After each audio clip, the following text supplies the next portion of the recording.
Nature-based solutions are systems that use natural systems to solve societal problems like climate change. And to break down climate change, the temperature that we have is always changing. The world does breathe and grow and change and shift over time with a natural evolution.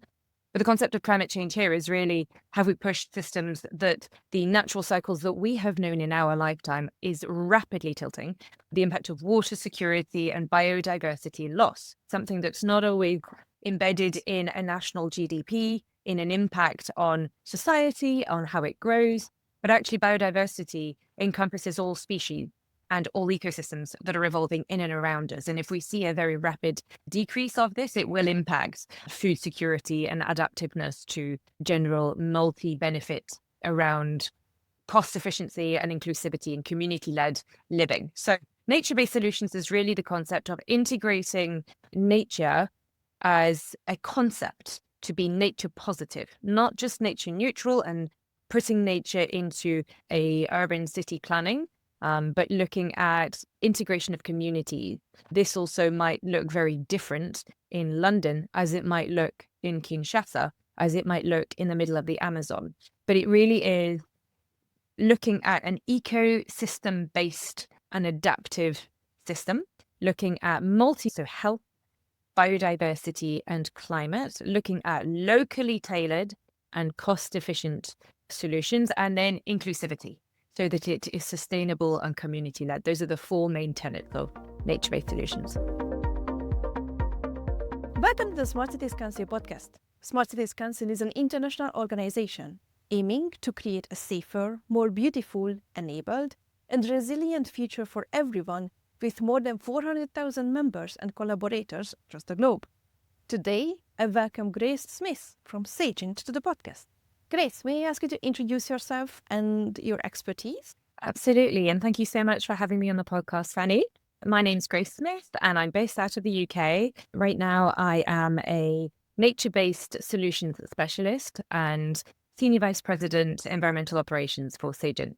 We will get back to the nature-based solutions part because that's very interesting. But since we are talking on the Smart Cities Council podcast, what does smart city mean to you? So for me, smart cities goes hand in hand with digitalization, technologies and data, using data to enhance and optimize sustainability of urban systems. And that can look like waste management, water, smart energy grids, looking at public safety, optimizing machine learning and AI solutions for social integration, and enhancing general livelihood in a city. Can a city be smart without this digitalization? I think there definitely have been some examples of very smart cities designed specifically today with in mind flood resistance, all aspects of natural and also man-made changes that can happen. So looking at the optimization of walkways, planting trees, and being very much green without needing AI and the digital footprint. But for a lot of the cities that we have today, in particular capitals of the world, who have been designed well ahead of the very rapid urbanization that we see today, I think the concept of a smart city can optimize everyday livelihoods. Okay, and then what does technology mean to you? Because what you just described can be seen from different aspects. So you talked about the digitalization, the data, the AI, but you also talked about pathways and trees and parks and greenery. What does technology mean to you? That's a really good question. I think could be summarized as tools that have essentially been man-made that aggregate a huge amount of data in a much faster, optimized way to be able to enhance something. So technology, any kind of invention could be seen as a technology. The creation of the wheel was a technology of its time.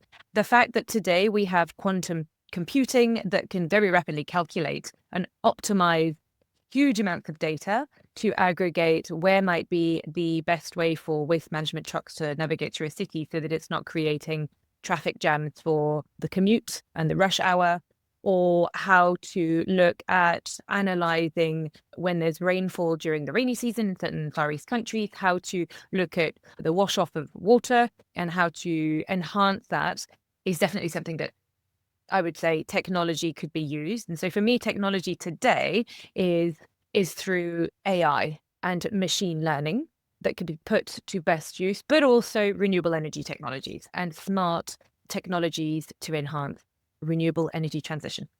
Which neatly brings us to my next question. What does sustainability mean to you? Because you described smart cities as utilizing digitalization to enhance sustainability of urban systems. What does sustainability mean to you?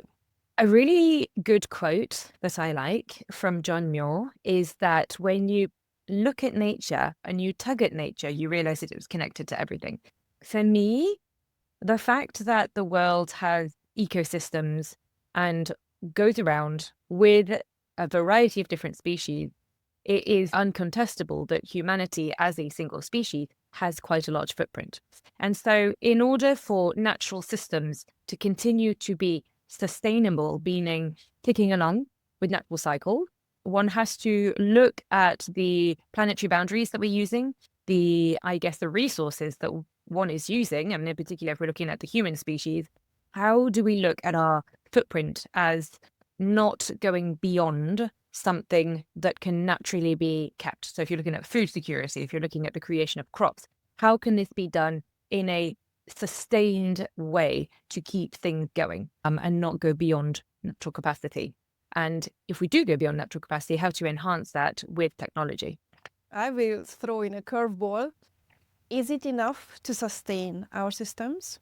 I'm asking this because I am a huge fan of urban conscious evolution. We are evolving, we are probably, hopefully improving our systems, our urban ecosystems. And for me to sustain the same level is not enough. I want to improve current system. I want to help people improve their quality of lives. I want to have improve our knowledge. Is it enough to sustain our systems? I think that's the difference in between sustaining and sustainability, because to sustain means to just keep going. Sustainability, in the definition that I would understand, means that you can also optimize and thrive. So you're not just keeping status quo, but you're actually going beyond. It's ticking along in a thriving way. So if you look at any economy in the world, any community system and any political system, the main goal is really to get the best out of what you have. And actually, some might say to have dominion over or to steward. And so that is the interesting nuances here. But for me, sustainability isn't just to sustain the bare minimum, it's to thrive and to continue thriving, all while not pushing beyond the current ecosystems and planetary boundaries that we have. Thank you very much for that clarification, because for me, sustainability means this kind of just keeping up with what we have. And anti-fragility means for me this kind of let's thrive on shocks, let's learn from them, let's improve them. So I'm glad that you described this. I'm also curious whether we need to sustain our current system, ecosystem, political system, economy, whatever, because as we learn and as we create better tools, better technologies from our learnings, that means that we can utilize our resources better, can create more effective solutions. So that means that with less resources, we can create better solutions. While if we are aiming again for sustaining, that might be a bit, that create a struggle with how do we progress, how do we develop. So I'm curious whether, how would you solve this conundrum for me? And please correct me if I'm wrong. No, it's a really good question. And I don't think anyone should be as ambitious to think you can put everything together into one pot. Geopolitics is very different to ecology, and it's very different to local city hall governance. But I think a really good example, for instance, of perhaps sustainability in buildings and smart cities that has best been put to use, that is super efficient in water and in energy efficiency, but also includes socioeconomics and the social benefit, could be one of my favorite examples, which is the Khoo Teck Puat Hospital in Singapore. I don't know if if you've read about this. It's an incredible building that was built maybe 15 years ago, green walls around the building. And the concept of this is really smart energy use at its crux. But it also looks at saving 27% of energy efficiently. in creating green gardens, walkways, air ventilation, and just in its design, it's really smart. But on top of that, how do you go about a center which is supposed to heal, sort out emergencies and all these aspects? And climate change really has a huge impact on public health, is the idea of therapeutic green design. And so each ward and each room has been designed so that the concept of blue and green mind that can heal. And so blue zones around the world are very healing areas. So why do people thrive in areas like this? So Singapore decided to design a building, a hospital, as a healing space that will actually reduce the amount of time that patients need to heal. And if they do need to stay, how can you use green areas and walkways, but also integrate that space, the physical footprint of a hospital, as a park that anyone can go through, and use the roofs as food security for the hospital. And so the concept that any one room that a patient in a hospital looks out of has a view of something green. It could be a fish pond, it could be a green wall. And for me, that's a really good idea where you look at the healthy balance of the brain, working with the body, working with natural resources that you have, your natural footprint, your physical footprint as a building, the energy that you're using. Not entirely sure that that hospital cures geopolitical problems, but it certainly does bring a general thriving economic model and socio model to what it's been designed for. So it's a pretty smart system. It is indeed an awesome system. It sounds like an awesome system. Now, I think that these solutions, the lookout ponds, the walkways, the greenery and gardens and everything else, I assume they are nature-based solutions, but I don't want to put anything into your mouth. So what are nature-based solutions? Well, nature-based solutions are systems that use natural systems to solve societal problems like climate change. And to break down climate change, the temperature that we have is always changing. The world does breathe and grow and change and shift over time with a natural evolution. But the concept of climate change here is really, have we pushed systems that the natural cycles that we have known in our lifetime is rapidly tilting?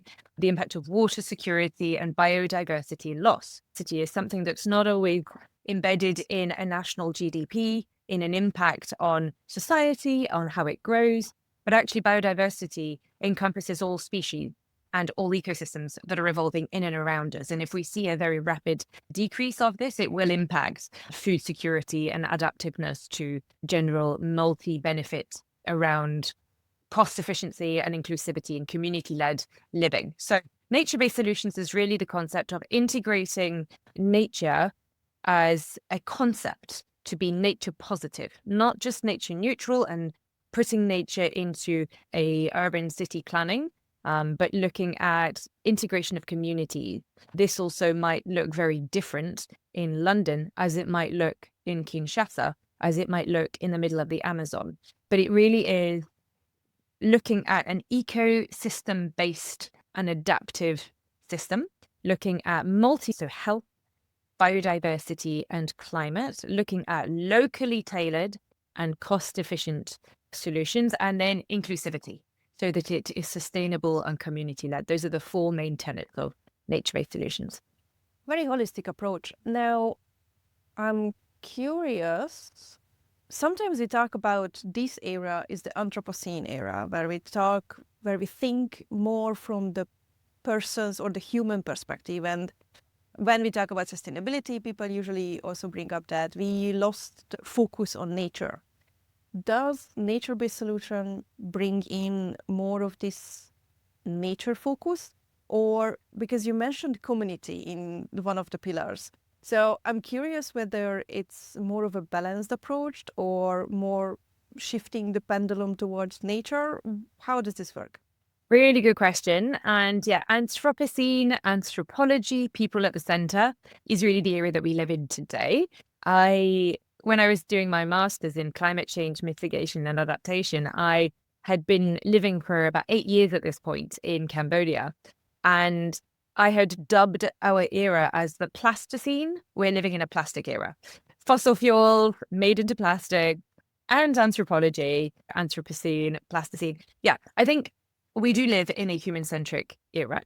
in an era where we consider what can we gain in our day-to-day lives in a very quick and rapid consumist lifestyle.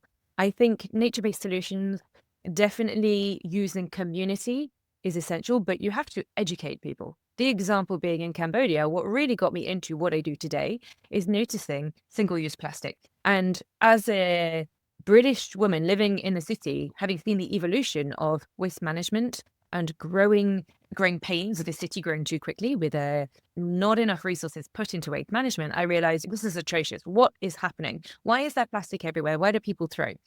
But actually, it was down to education. Back 20 years ago, not even, most packaging was used out of biodegradable leaves, like banana leaves, woven woods or rattan. And so who were we to go into a city and educate and blame people without educating them what plastic is made out of? And over the years, starting a movement there called Go Green Cambodia, doing cleanups, and then seeing how community buy-in was huge, and not just educating people that what on the ground doesn't necessarily look so good, just educating them that plastics on the ground isn't natural, and then moving on to how could we think through solutions together? What would your solutions be in terms of cleanliness, water collection in plastics, leading to perhaps an increase in mosquitoes, which means malaria, dengue fever, all these aspects, right down to what Phnom Penh looks like today. Still a growing pains of a city. Waste management is always an issue in any city. The concept of nature-based solutions, putting reeds across the canals in cities, and these reeds acting as vetifers, cleaning out systems. So waste management aside, wastewater. How do you recycle wastewater? And how can, once waste and used waters from a city leave the city as used, but 70 kilometers later, with the velocity of water coming out of Alexandria, for example, one of the studies that we did was if we were to build a nature-based solution waterway, building Abyssinia trees and vetifers and putting certain fish species in, water that would leave Alexandria city in Egypt 70 kilometers away would no longer need to be filtered through a waste management system and could be used directly for agricultural purposes as clean. So it's a multifaceted approach. I think nature-based solutions need local community education in order to get buy-in and in order for local governance to agree and also monitor nature-based solutions. But nature is incredible. And if we give it the capacity, it can really optimize and enhance. Does nature need our help? I also talk with people who sometimes say that no, nature doesn't need our help. Humans need our help to keep us alive in nature. So I'm curious whether we should think about saving nature or saving ourselves from ourselves and partially from nature, because nature is not necessarily very kind to us. Yeah, it's a key concept. Does nature need healing? And can humanity be audacious enough to think that we have anything to do in it? I was asked this question on a panel that I had with a filmmaker called Ted Simpson, who makes incredible documentaries on nature, and also one of the best ecologists of our time, Ian Hendy, Dr. Ian Hendy out of Portsmouth, who knows everything about ecosystems restoration. And the topic was, can humanity heal Mother Nature? And it was just a hilarious conversation in between the three of us bouncing ideas, because for us, I think we all shared a common sense that firstly is a constantly evolving organism. And we are a species that is testing the planetary boundary of resources that we have. But once we've gone to a tipping point of what works for us as a single species, we may thin out, we may slowly die off, the Bible of the fittest or not. But nature continues. Nature will adapt. And you can already see in the Red Sea, corals are adapting to heat. We found some incredible examples in nature, even in the UK, in the south of off the coast of Portsmouth, of kelp restoration, adapting, and nurseries for certain species that would have been a natural kelp nursery. Yes, the temperature is rising, but new species adapt and evolve, and certain species move on north, but things move on. So we may get to a very faster, more rapid transition in what we know as natural cycles. But I think, personally, I would say we are not going to kill nature. and nature will fix itself and will adapt. We may have to become a bit more adaptive and resilient. All right. Thank you so much for cautioning us with this tale. Now, how are smart cities and nature-based solutions connected? I think smart cities and nature-based solutions complement each other in building climate resilient and urban livability. And that looks in terms of using technology in order to have technologies such as digital twinning, drones, satellite data that can, using GIS, that can monitor heat maps or areas in a city that are congested. How can you improve efficiency and visibility? Looking at green roofs or rain gardens, and farming, looking at guides to planting trees that can keep cooling for when people walk. And then citizen apps also, how to educate communities on tracking nature-based solutions and encouraging pollination of species in your garden and where would be natural corridors. And then also looking at the tech optimization with AI alerts or ecosystem buffer disaster systems, so early warning systems. I think smart cities as a concept, which looks at data aggregation, huge amount of data that we can generate today, and then the smart planning of this should and could benefit and is absolutely interconnected with solutions that nature provides. And if we're smart about it and we build cities, newer cities of today that integrate nature-based solutions, we stand a good chance for efficient environmental change for the benefits using data inclusion and data equity.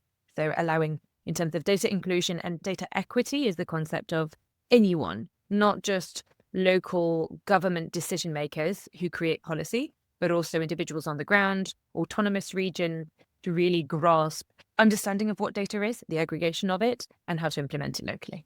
You mentioned that we could create new cities. Can we use smart cities and nature-based solutions in existing cities? I absolutely think we can. Again, Phnom Penh being the city that I lived in the longest, where I saw the most rapid evolution, and how I got into smart cities was that in 2019, a brilliant friend of mine called Vanak Singh, who at the time was the General Secretary of the Phnom Penh City Hall, was working on a concept of urbanizing the urban transformation and the digital urban transformation of sidewalks, how small city shops had evolved. And you've got little shops that spill out onto the walkways that then have motorbikes parked in front of them. People have to walk onto the streets, congestion happens. Using super smart systems, could we optimize a very old city? And so using systems like Luma system developed by Bore Chum, brilliant urban digital transformation chat, looking at the cooling of the city and flood preventions using GIS and satellite data to optimize how to transform an older city like Phnom Penh. And that connected me to Urban Space Syntax, which is a think tank company spun out of UCL in London, who were working with Phnom Penh, and then Tai Kok Chin, who at the time was the chairman of the Smart Cities Network at Phnom Penh. And this is how I got connected to the concept of smart cities and optimization. Looked at Nusantara, the old Astana city in Kazakhstan, newly named Nusantara, how they actually looked at the digitalization, the footprint and the optimization of an old city that could have some changes to it that would create walkways. And walkways in a city can improve public health. It can improve job connectivity, where certain individuals in the outer sides, zone 3 or 4 of the city, can access without needing a car necessarily, more job opportunities. And so the revolutionization of that city was phenomenal. And I'm seeing that in Phnom Penh and in many cities around the world. I'm glad that it's not just for new cities because 95% of our cities are already there. So it's good that we can update them for better efficiency. I assume this update is a huge opportunity, but at the same time, it's a huge challenge. So what are the biggest challenges for smart cities and nature-based solutions? I think, although I shared some examples of some older cities that can transform through smart city solutions, some examples like Bangkok or even Jakarta, we're noticing that they're already sinking, physically sinking and flooding. And Jakarta, over 5 years ago now, has already started the transition of the capital city to a new city in Kalimantan. And so the new capital is called Balikpapan. The plans are there. They're already transferring certain government official buildings to operate out of Balikpapan. And so one of the opportunities is you have, from the onset, Jakarta is overrun. It's poorly designed in terms of green interventions. It's really difficult to create new systems. Short-term political and corporate interests would not allow for an evolution in time to adapt to those cities, and also lack of place-based knowledge, inefficient maintenance for budgets as well.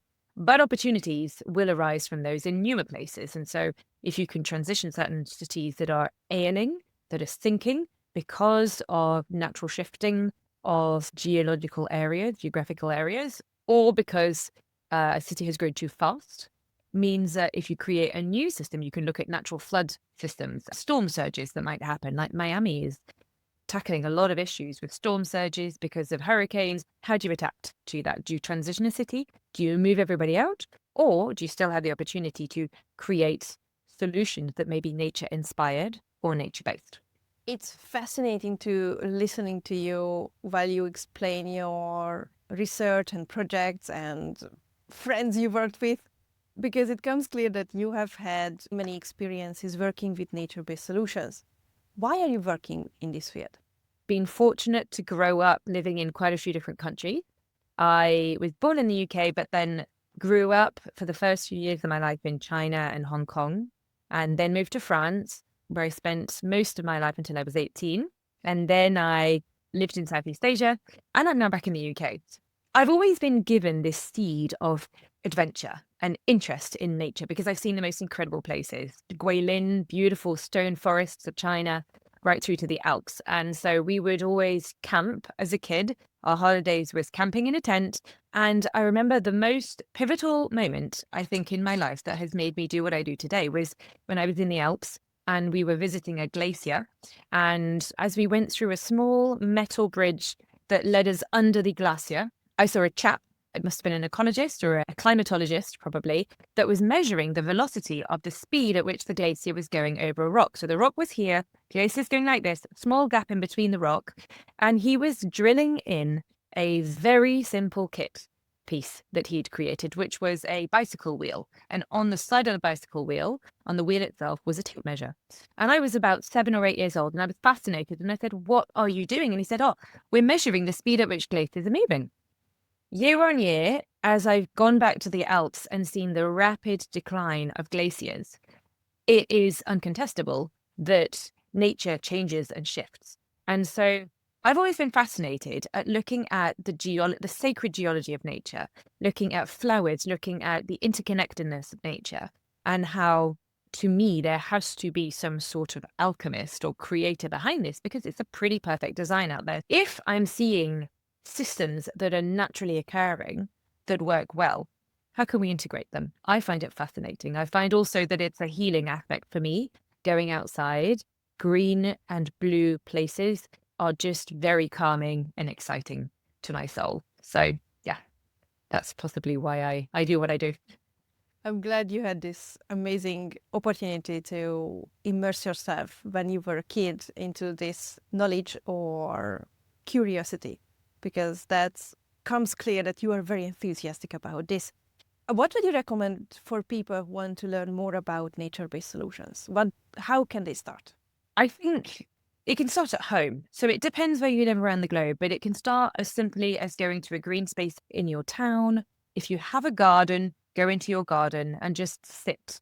One of the best things in our day is to actually stop for a minute and just close your eyes and listen to the sounds that you hear. So doing a bit of nature therapy, nature walk. If you can sit down and you can sit in your garden or sit outside a city, what natural sounds do you hear? And if you don't hear them, ask yourself maybe why. I think if someone wants to get interested in just the concept and the topic, find a green space and just look around you. See what's growing. When it rains, what happens to the soil? If it's super dry and super hot, even simple things as the grass going brown has an impact on the beauty of an area. And so if you're able to create the systems and understand the flows, yes, maybe in Greece this year, they're seeing 50 degrees or Turkey, 50 degrees Celsius. What is that going to impact in 10 years from now for the future generations? And how can natural cycles adapt, and how can we enhance that? Yeah, I think starting in your garden, looking at where does your food come from? Is it local? Not about being vegan or vegetarian so much as just what resources are being used to everything that you put into your body. Simple as that. And so I think if you want to get involved in terms of making a career out of it or just everyday steps, how do you use ingredients in your dinner? Herbs, spices, grow them in the garden and see how things happen naturally. That's a good tip. Before we would close this conversation, I would also like to know about your projects. Is there a particular project you are very proud of and you would like to share with the audience? Yes, I'm extremely excited that through Sagint, the company that I work with and have been involved in the last few years in developing, we are launching something called the KME, which is the Kinshasa Mercantile Exchange.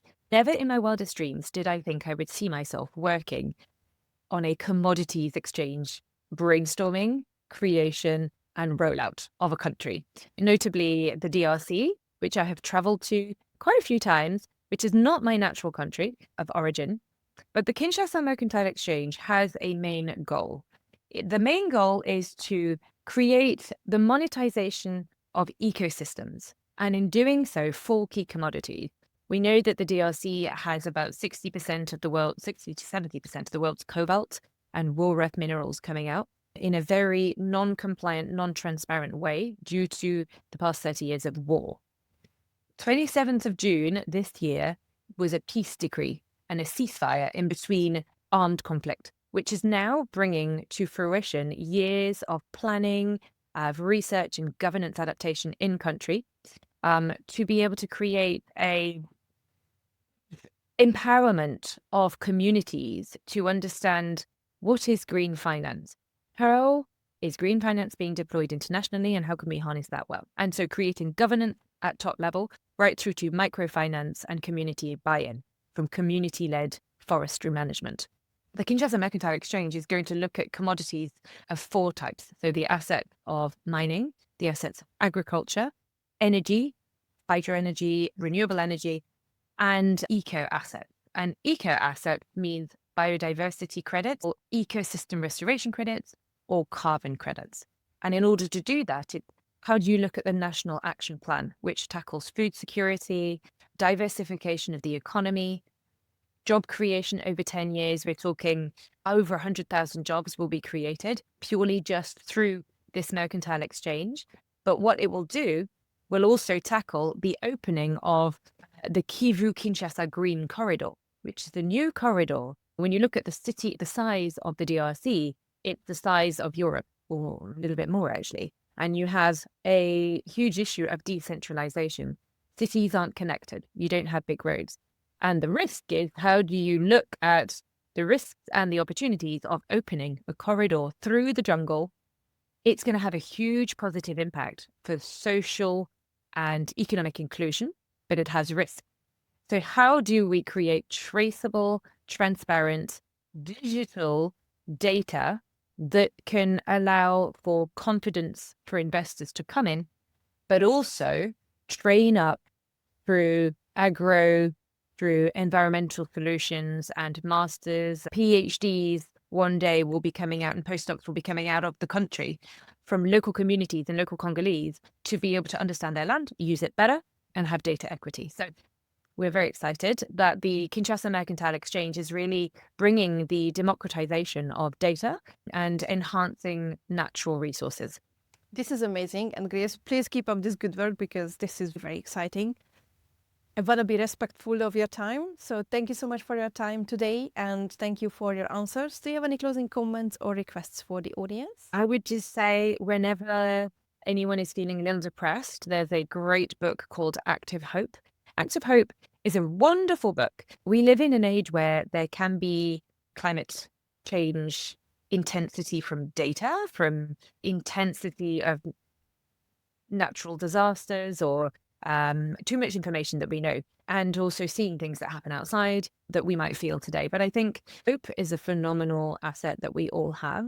And having active hope is looking at what can we do and what does nature do without us anyway. So there definitely is hope out in nature. And so whenever anyone feels a little depressed, just go and find a tree, sit under the tree, and think through what do you do in your own life to make small steps, and then get connected to your local Green Party and and see what you can do in your garden or some pots inside your house. Thank you so much. Thank you so much. If you want to learn more about Grace, links will be provided in the show notes, and the Smart Cities Council website can inform you even more. What have you learned from this interview? What questions do you have after listening to Grace? What would you like to know more about? Let us know on the Smart Cities Council website or on LinkedIn. Look out for other episodes and topical discussions, and thanks for tuning in.